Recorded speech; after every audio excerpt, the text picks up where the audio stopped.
Welcome back. We go to our next story.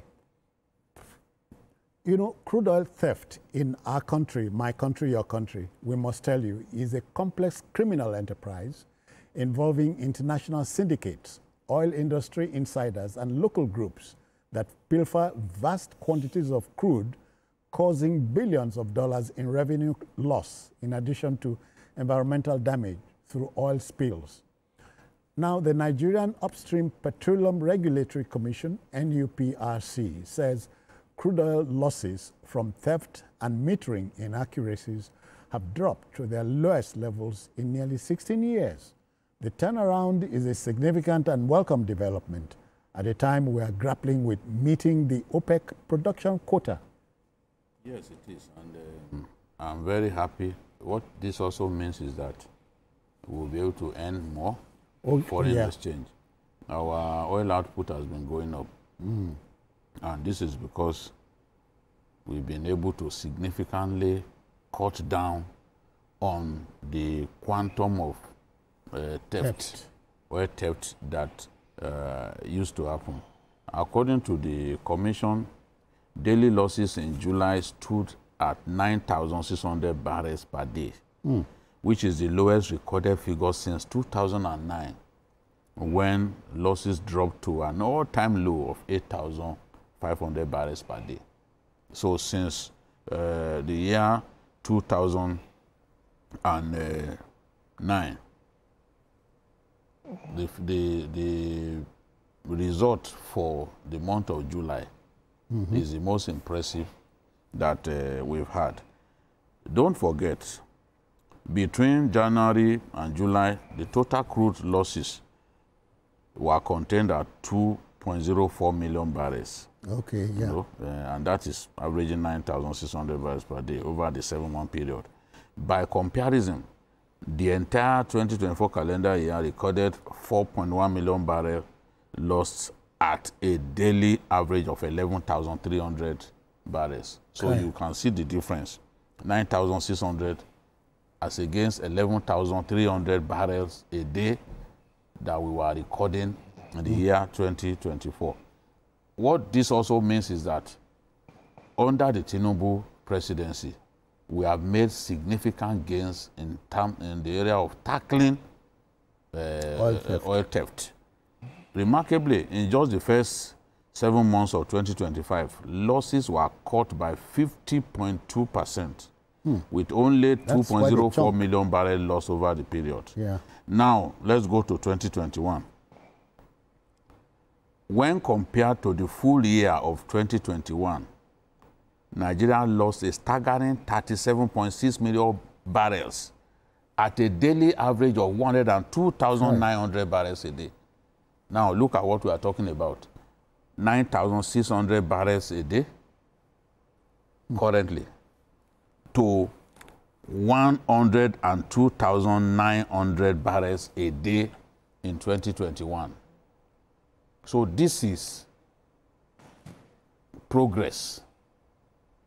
And the progress has been incremental month on month. I want to believe that even when the next, when they come out with the next result, it will even be better than this. Because I remember that the president set up a committee headed by the governor of Imo State that our oil output must be pushed up to at least 2 million barrels a day.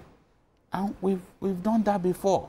Even during the Jonathan era, we were doing about 2.2 million barrels a day. So it's possible if we address problems like massive oil theft, if we address problems like low investment in that sector, because we need some of the oil majors left. Okay. So we need to encourage more investment by local players as well as foreign players, so that those idle oil wells, for example, can be kept active again. There are some oil wells that they just capped them. They just capped them, they locked them up. No activity is happening. NNPC has to encourage other players to come in because they don't have the capacity to keep all of those oil wells busy. Okay.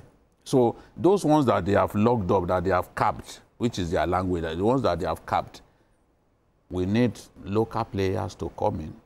To uncap them. Uncap them and be producing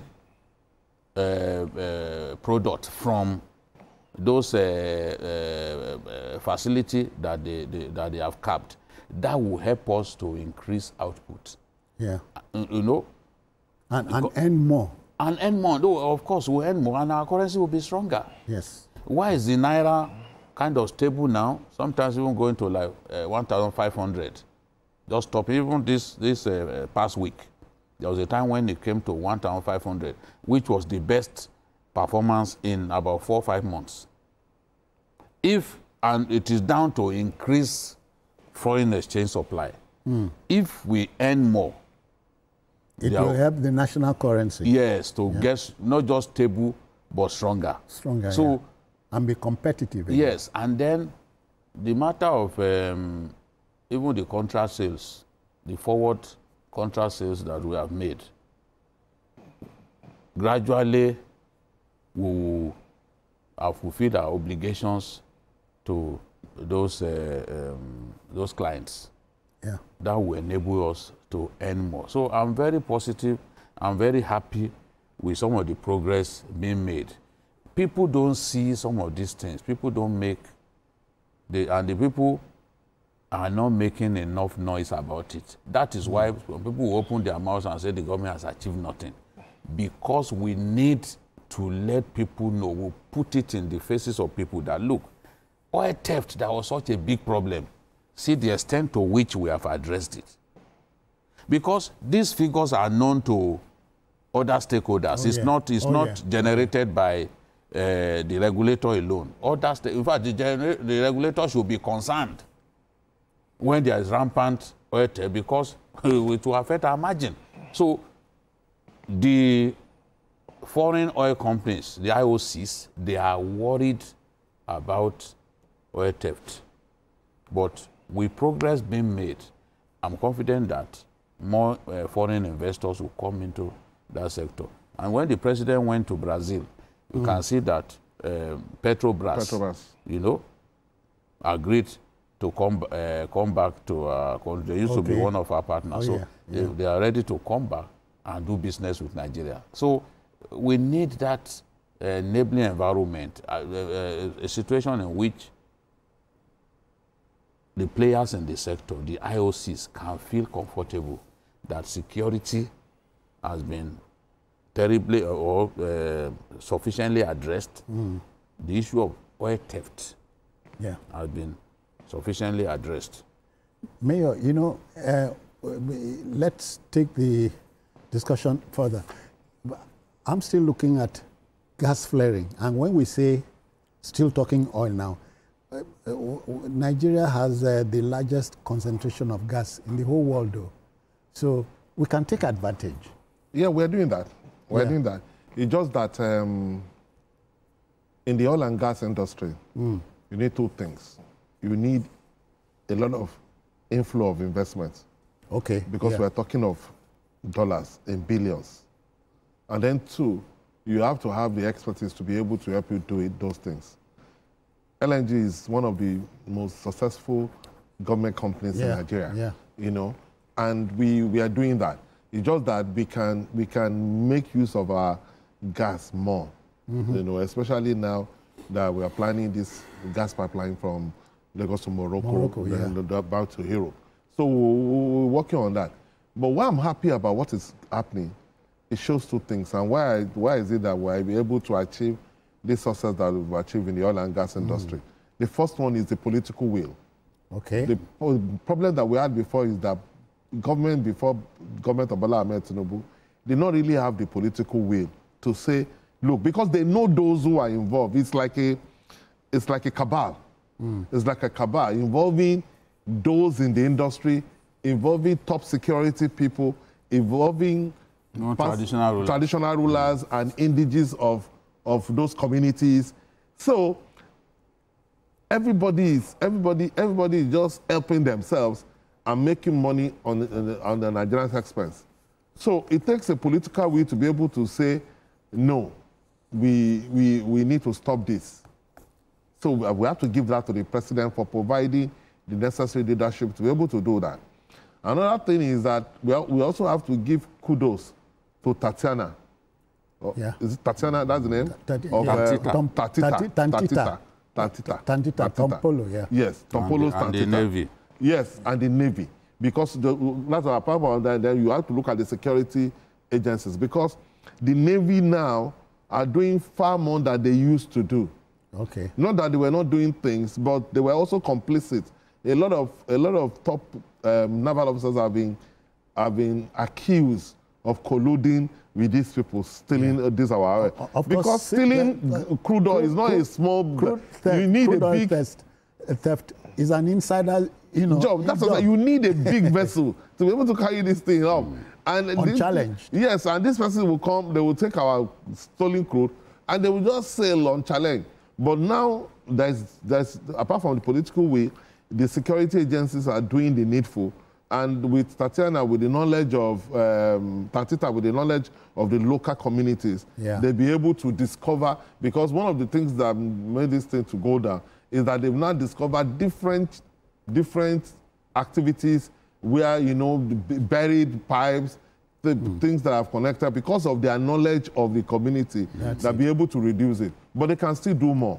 Okay. They can still do more because at a time, because of the security situation, and because, unlike in other places, the cost of our crude, the cost of bringing out our crude is very high. So the IOCs are complaining that they are not making enough margins. So a lot of them sold their assets to a lot of people. But they are coming back because some shell is back now. And some others will still come.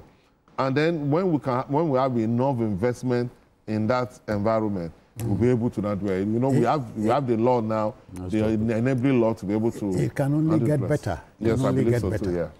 Okay, then, our next story is here.